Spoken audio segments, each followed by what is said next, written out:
আজকে রান্না করেছিলাম নিরামিষ আলুর দম।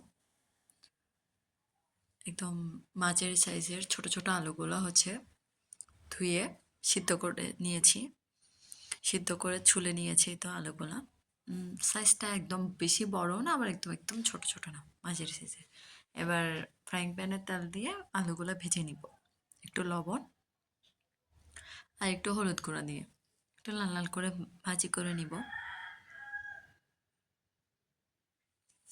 5 মিনিটের মতো, ততক্ষণ লাল লাল হয়ে যাবে।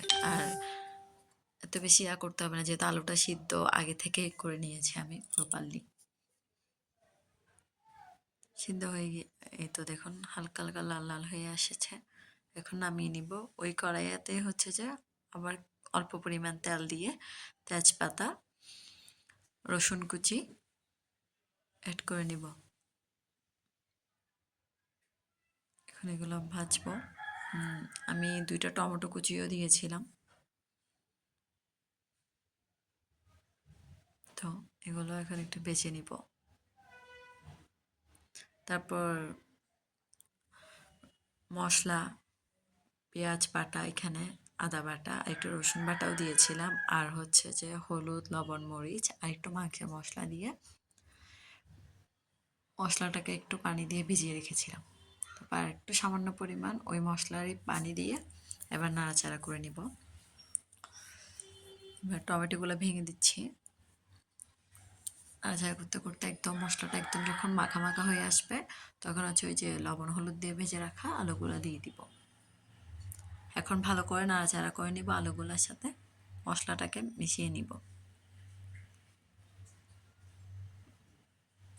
এই তো দেখুন কালারটা মিশানো হয়ে গেলে এখন ঢাকনা দিয়ে দিব 2 মিনিটের মতো, যাতে একটু কষে আসে।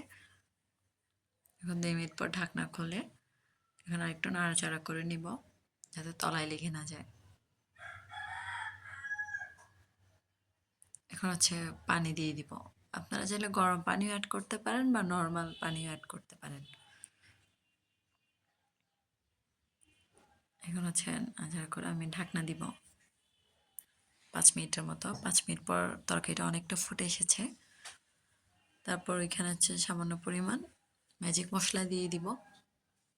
এটা অপশনাল, না দিলেও চলে। আমি এটা দিয়েছি।